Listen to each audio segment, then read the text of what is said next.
Le modèle MVC. Le modèle MVC, c'est une architecture logicielle qui permet de découpler la présentation des données et la logique de traitement des données. Cette structure va comprendre trois composants qui sont clés: le modèle, la vue et le contrôleur. Cette séparation va faciliter l'organisation du code et sa maintenabilité. Avant de rentrer dans les détails, il est vraiment très important de comprendre que le routeur, c'est un élément essentiel de l'architecture modèle, vue, contrôleur, MVC. Alors, comme je l'ai dit, c'est important de comprendre que le routeur, c'est l'élément vraiment essentiel de cette architecture. Ça agit comme un centre de contrôle qui facilite la maintenance et l'évolutivité du code. Donc, on va explorer en détail comment utiliser un routeur donc en PHP en commençant par sa mise en place jusqu'à la mise en œuvre du routeur et du routage complexe. Le routeur est généralement implanté dans un fichier nommé index.php. Ce fichier contient la logique nécessaire pour rediriger les requêtes HTTP vers le contrôleur approprié et généralement le fichier d'entrée qui recevra la première requête. Donc, le routeur, on va voir maintenant modèle, vue, contrôleur et en particulier le modèle. Le modèle représente la logique métier de l'application et la gestion de données. Il peut inclure des classes pour accéder aux données, les traiter ou les valider. La vue représente la présentation des données. Les données sont fournies à la vue par le contrôleur. Le contrôleur est responsable de la coordination entre le modèle et la vue. Il reçoit des requêtes, l'utilisateur traite les données avec le modèle, puis fournit les résultats à la vue. Il peut également effectuer des validations de données, gérer les erreurs, etc. Mais, avant d'aller plus loin, c'est important de comprendre les concepts de base d'une classe en PHP. Donc, les classes en PHP. Une classe en PHP, c'est un bloc de code qui encapsule des variables et des fonctions connexes. Cela permet de regrouper des fonctionnalités liées ensemble, de faciliter leur utilisation et de les réutiliser dans d'autres parties de l'application. Les classes en PHP sont déclarées à l'aide de mots-clés et du mot-clé principalement classe, C-L-A-2-S, suivi du nom de la classe. À l'intérieur d'une classe, on peut définir des variables appelées propriétés et des fonctions qui sont appelées des méthodes. Et ces dernières sont spécifiques à cette classe. Les propriétés peuvent être publiques, privées ou protégées, ce qui détermine leur accessibilité depuis l'extérieur de la classe. Une fois qu'une classe est définie, elle peut être instanciée pour créer des objets qui sont des instances de cette classe. Les objets ont donc accès aux propriétés et aux méthodes de la classe, ce qui permet d'utiliser les fonctionnalités encapsulées dans la classe.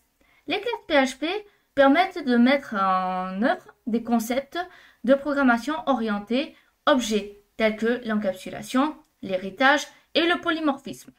Elles sont couramment utilisées dans la conception de grands projets pour organiser le code en modules réutilisables et maintenables. Donc voici un petit exemple. Ici, la classe user présentée est une partie du modèle dans une application web basée sur le modèle MVC. En tant que telle, elle est responsable de la gestion des données de l'application. La classe user stocke les informations qui sont relatives aux utilisateurs de l'application, tels que les identifiants, les noms, les emails. Le constructeur de la classe, donc construction avec entre parenthèses $ID, virgule $name, email, etc., prend les informations en tant que paramètres et initialise les propriétés correspondantes de la classe. Les méthodes publiques getID, getName et getEmail permettent de récupérer respectivement l'identifiant, le nom et l'adresse email de l'utilisateur stockés dans la classe. Les méthodes publiques setName et setEmail permettent de modifier respectivement le nom et l'adresse email de l'utilisateur stocké dans la classe. Alors là, on n'a que ça comme données, bien sûr, mais on peut en avoir beaucoup d'autres évidemment. En utilisant la classe user dans un contexte MVC, il est possible de stocker et de récupérer les informations d'utilisateurs à partir d'une base de données ou d'autres structures de données. Les contrôleurs peuvent alors utiliser ces données pour effectuer des opérations, telles que l'authentification de l'utilisateur et la manipulation de ces données. Les vues permettent et peuvent utiliser les informations d'utilisateurs fournies par le contrôleur pour personnaliser l'affichage en fonction de l'utilisateur connecté. Maintenant, on va voir la vue. La vue peut inclure des fichiers HTML, CSS et JavaScript qui vont définir l'apparence de l'interface utilisateur. Elle peut également utiliser des variables passées par le contrôleur pour personnaliser l'affichage en fonction de l'utilisateur connecté. Dans cette implémentation en PHP, la vue peut être générée à l'aide de fonctions spécifiques, telles que la fonction echo pour afficher les informations de l'utilisateur stockées dans la classe user. La vue peut également contenir des formulaires qui permettent à l'utilisateur de saisir des données qui seront ensuite envoyées au contrôleur pour traitement. C'est important de noter que la vue ne doit pas contenir de logique de traitement de données. Elle doit simplement afficher les données fournies par le contrôleur de manière appropriée. Ici, on a un petit exemple. Dans ce code donc HTML présenté, on a la vue qui reçoit un objet $user de la part du contrôleur et utilise des méthodes de cet objet pour extraire les informations de l'utilisateur et donc les afficher sur la page. La vue est uniquement responsable de l'affichage, comme je l'ai dit, de l'information, mais elle n'a pas connaissance de la façon dont les données ont été récupérées ou traitées par le modèle. La vue est généralement représentée par une page HTML qui affiche les données à l'utilisateur. Les fichiers HTML, CSS et JavaScript qui composent la vue sont souvent stockés dans un répertoire séparé pour faciliter la gestion et la réutilisation. La vue va recevoir les données et les afficher à partir du contrôleur. Les données peuvent être directement extraites du modèle ou peuvent être transformées en fonction des besoins de l'utilisateur. Les vues peuvent également inclure des formulaires pour la saisie des données par l'utilisateur. Le contrôleur est responsable de la coordination entre le modèle et la vue. Dans cette implémentation, le contrôleur est représenté par une classe user-controller qui reçoit la demande de l'utilisateur et affiche la page HTML correspondante. On va voir un petit exemple ici. Donc, notre classe user-controller, dans cet exemple, reçoit une demande de l'utilisateur pour afficher le profil d'un utilisateur spécifique.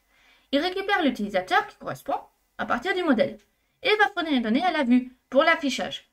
L'utilisation du modèle MVC peut faciliter le développement et la maintenance d'applications complexes en séparant clairement les responsabilités entre différents composants. En utilisant cette architecture, il faut savoir que les développeurs peuvent travailler sur des parties distinctes de l'application sans interférer avec les autres parties, mais également sans se gêner entre eux. L'implémentation du routeur. Ce code présente la classe routeur, qui est destinée à la gestion des routes et des requêtes HTTP d'une application web. La classe comprend une variable privée et deux méthodes publiques. La méthode constructeur, appelée __construct, est utilisée pour initialiser la variable $route en tant que tableau vide. D'un autre côté, la méthode addRoute permet d'ajouter de nouvelles routes à l'objet routeur. Cette méthode prend en entrée 4 paramètres: $méthode, $path, $controller et $action. Elle ajoute une nouvelle entrée dans le tableau, $route, avec les informations sur les routes spécifiées qui sont stockées dans le tableau associatif avec les clés méthode, path, controller et action. La méthode getUnder est utilisée pour trouver la route correspondante à une demande HTTP entrante.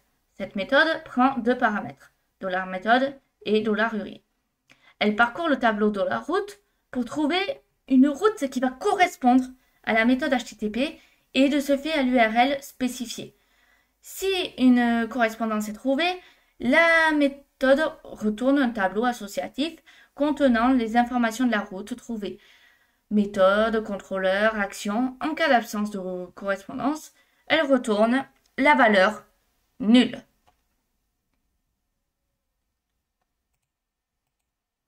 Voici un index.php avec le point d'entrée, comme on peut le voir. Donc le code PHP présenté ici suit une logique pour gérer les routes et les demandes HTTP entrantes dans une application web. Il commence par définir une constante base underscore URL qui va être utilisée comme URL de base pour l'application. Ensuite, les fichiers nécessaires sont inclus grâce à la fonction require underscore once. Une fois les fichiers inclus, l'objet routeur est instancié pour gérer les routes. Plusieurs routes sont ensuite définies avec la méthode addRoute de la classe routeur. Chacune qui ont été associées à une méthode HTTP, un chemin d'URL spécifique et un nom de contrôleur. Lorsqu'une demande HTTP est reçue, le code récupère la méthode et l'URL de la requête à l'aide des superglobales $_server. La méthode getUnderl et l'objet routeur est appelé pour déterminer quelle route doit être utilisée, laquelle envoyer, pour traiter la demande. Si aucune route ne correspond et n'a été trouvée, alors c'est une réponse 404 qui est envoyée. Enfin, le contrôleur approprié est instancié pour la route trouvée et la méthode d'action associée est appelée pour traiter la demande. On va maintenant parler de contrôleur à nouveau. Un exemple de contrôleur, voici homeController. Le contrôleur homeController est défini dans ce code et contient une méthode publique nommée index, qui a pour but d'inclure le fichier de vue form.php situé dans le répertoire views. Voici ProfileController. Ce code PHP va implémenter une classe appelée ProfileController. Je pense que vous avez compris un peu la logique maintenant. Avec une méthode publique qui est nommée index. Si la méthode HTTP de la requête entrante est post, la méthode index inclut le fichier de vue profile.php situé lui aussi dans le répertoire views. Logout controller. Le code présent qui est défini dans le contrôleur logout controller qui comporte une méthode publique nommée index. Cette méthode a pour rôle de rediriger l'utilisateur vers la page d'accueil de l'application. Elle utilise la fonction header pour effectuer cette redirection en passant comme paramètre l'URL de base définie auparavant dans la constante base underscore URL. Maintenant, la configuration Apache. .htaccess.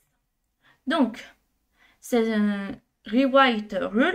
Enfin, ce que vous avez ici, cette expression qui est très courante, concerne la configuration du serveur Apache en utilisant le module mod_rewrite. Ça permet de réécrire les URL en utilisant des règles qui sont définies dans un fichier .htaccess qui est situé à la racine du site web. Donc la première ligne, Rewrite Engine On, active le module de réécriture, tandis que la seconde définit une règle de réécriture. Cette règle s'applique aux URL qui respectent un certain modèle spécifié entre les parenthèses. Lorsqu'une URL correspond à ce modèle, elle est réécrite en appelant le fichier index.php, situé à la racine du site web. Le fichier index.php est alors chargé et peut exécuter le code PHP qui est nécessaire pour traiter la requête et envoyer une réponse. Cette configuration est particulièrement utile car elle permet de router les requêtes vers le contrôleur approprié en fonction de l'URL demandée. En somme, cette configuration facilite la navigation sur un projet web réécrivant les URL de manière transparente pour l'utilisateur. Voici un exemple de définition de notre classe user. Le constructeur prend une adresse email en paramètre et l'assigne à la propriété email de l'instance de la classe. Les méthodes getEmail et setEmail permettent respectivement de récupérer et de définir la propriété email. Enfin, la classe a une méthode publique getMessage qui renvoie une chaîne de caractères contenant un message de bienvenue personnalisé pour l'adresse email stockée dans les propriétés email. Cette classe peut être utilisée pour représenter un utilisateur d'un site web et stocker son adresse email. La méthode getMessage peut être utilisée pour envoyer un message de bienvenue, par exemple, qui est personnalisé à l'utilisateur lorsqu'il s'inscrit sur un site. Maintenant, on va parler de Twig, du template de vue Twig. Twig, c'est un moteur de template de vue avec une syntaxe simple et expressive. On peut générer du code HTML, XML ou tout autre format de sortie, et cela en utilisant Twig. On peut créer facilement des modèles de vue réutilisables, ce qui rend le code plus facile à maintenir et à mettre à jour. Twig inclut de nombreuses fonctionnalités avancées, telles que l'héritage de modèles, la composition de modèles, les blocs, les filtres, les fonctions, les itérations, les conditions, les boucles et les expressions régulières. Il permet également d'ajouter des extensions personnalisées pour étendre ses fonctionnalités de base. En utilisant Twig avec le modèle de conception MVC, on peut rendre le code plus modulaire et facile à maintenir. Twig est largement utilisé dans de nombreux frameworks PHP qui sont populaires. On a par exemple Symfony, Laravel et YI.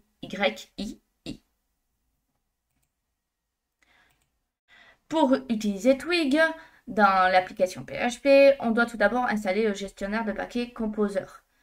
Après avoir installé Composer, on peut exécuter la commande Composer require twig/twig dans le terminal pour installer le package Twig dans notre projet. À savoir que la classe Twig/environment est la classe principale de Twig. Elle est utilisée pour créer une instance de l'environnement de Twig et avec les configurations requises pour l'application. La classe Twig /loader /filesystemLoader est un chargeur de modèles qui charge des fichiers de modèles Twig à partir d'un répertoire sur le disque. Ça permet de spécifier les chemins d'accès aux modèles dans le système de fichiers et de charger les modèles nécessaires. Lorsqu'on crée un objet d'environnement Twig avec un chargeur de système, des fichiers et la construction de la classe Twig /environment prend en premier paramètre et en argument plutôt le chargeur de modèle que vous avez instancié. Ici, on a un petit exemple. Donc, ce code, c'est un exemple d'utilisation de Twig dans un contrôleur de page d'accueil. Donc, dans la classe HomeController, la méthode index est utilisée pour afficher la page d'accueil. Lorsque l'utilisateur y accède, donc elle commence par instancier un objet, Twig /loader /filesystemLoader, qui est et qui charge les fichiers du modèle Twig à partir du dossier spécifié. Ensuite, un objet Twig /environment est créé à partir de ce chargeur de système de fichiers. Le modèle form.twig est chargé en utilisant la méthode load de l'objet Twig /environment qui est correspondant. Enfin, la méthode render de cet objet est appelée pour générer le rendu final de la page au format HTML. Les variables à passer au modèle Twig sont transmises sous forme de tableaux associatifs en argument de la méthode render. Dans cet exemple, la variable base_URL est transmise au modèle Twig sous le nom de base_URL en minuscule. Enfin, le contenu du rendu est affiché à l'utilisateur en utilisant la commande echo. L'attribut action de la balise forme va définir l'URL à laquelle les données du formulaire doivent être envoyées. Lorsque l'utilisateur soumet le formulaire, ici, la valeur de l'attribut action est définie comme, donc avec des accolades base underscore URL et deux autres accolades /profile. Cette syntaxe est spécifique à Twig. Ça permet d'insérer une variable Twig dans le code HTML.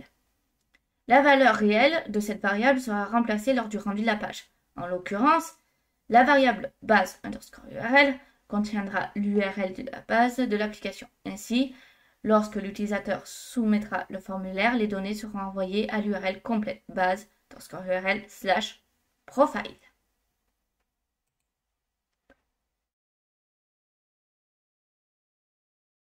Donc, ici, comme on peut le voir, on a un code qui est HTML et ci-dessous, on utilise la syntaxe Twig pour insérer dynamiquement la valeur de la variable email dans la liste non ordonnée. Les symboles doubles d'accolade sont utilisés pour indiquer une variable Twig. En outre, un lien hypertexte est également créé en utilisant la balise A.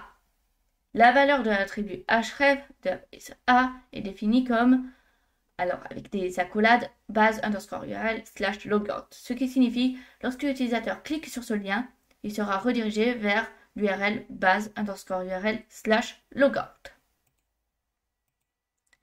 Ici, profile controller.php, dans ce code, la variable $template est définie en chargeant le fichier de modèle Twig, profile.twig, à l'aide de la méthode load de l'objet $twig. Ensuite, la méthode render de l'objet $template est appelée avec un tableau associatif contenant les variables à passer au modèle Twig. Dans cet exemple, la variable base underscore URL est définie avec la constante base underscore URL en majuscule. Et la variable email est quant à elle définie avec la méthode getEmail de l'objet $user. Enfin, le contenu du rendu est affiché à l'utilisateur en utilisant les commandes echo. Maintenant, on va parler un peu MVC et BDD, modèle vue contrôleur, base de données. Maintenant qu'on a étudié les concepts de manière individuelle, il est temps d'aborder de façon dont ils peuvent être combinés, en conjonction avec une base de données pour stocker et récupérer les données de manière persistante. Cette approche permet de séparer les préoccupations de l'application et facilite la maintenance et la mise à jour du code. En utilisant une base de données relationnelle, on peut stocker des données complexes de manière organisée et créer des relations entre les tables. On va commencer par adopter une classe user pour qu'elle contienne une méthode SaveToDatabase qui permet d'enregistrer les informations de l'utilisateur dans une base de données. Le code se connecte ensuite à une base de données en utilisant les informations de connexion qui sont stockées dans un fichier de configuration inclus. Ensuite, la méthode exécute une requête SQL pour vérifier si l'utilisateur existe déjà dans la base de données en utilisant son email. Si c'est le cas, la méthode renvoie false et l'utilisateur n'est pas enregistré. Si l'utilisateur n'existe pas dans la base de données, la méthode exécute une autre requête SQL pour intégrer les informations de l'utilisateur dans la base de données. Enfin, la méthode ferme la connexion à la base de données en utilisant la méthode close. Le constructeur prend dorénavant deux paramètres, $email et $password, qui correspondent respectivement à l'adresse email et au mot de passe de l'utilisateur. Lorsqu'un nouvel objet utilisateur est créé, le constructeur attribue les valeurs passées en paramètres aux propriétés correspondantes à l'aide de l'opérateur $vis-flèche. Cela permet de stocker les informations utilisateurs dans l'objet et de les utiliser ultérieurement, par exemple pour les enregistrer dans une base de données. Comme on peut le voir ici, on ajoute également une méthode publique, getPassword, à notre user, qui permet de récupérer le mot de passe de l'utilisateur qui est stocké dans la propriété privée $password. Maintenant que nous avons adapté notre classe user, nous allons également devoir adapter notre contrôleur de profil, profile controller, pour qu'il puisse utiliser ces fonctionnalités. Plus précisément, ce que l'on va faire, c'est devoir récupérer la valeur du champ mot de passe du formulaire de modification de profil $post password $underscore post en majuscule password et l'utiliser pour créer un nouvel objet user. Pour ce faire, on va utiliser les lignes de commande qui sont ici.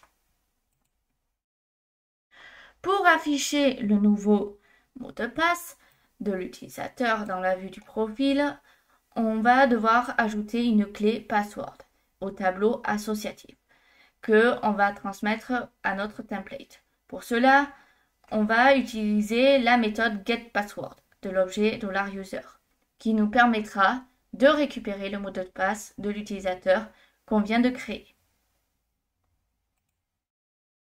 Ces lignes de code permettent d'afficher donc le mot de passe de l'utilisateur dans profile.twig une fois qu'on aura mis à jour ces informations en base de données, comme on peut le voir ici. Ce qu'il est essentiel de retenir, donc le modèle MVC, modèle vue contrôleur, c'est une architecture logicielle qui est très courante en développement web avec PHP. Ça offre plusieurs avantages en termes d'organisation, de maintenabilité et de modularité du code.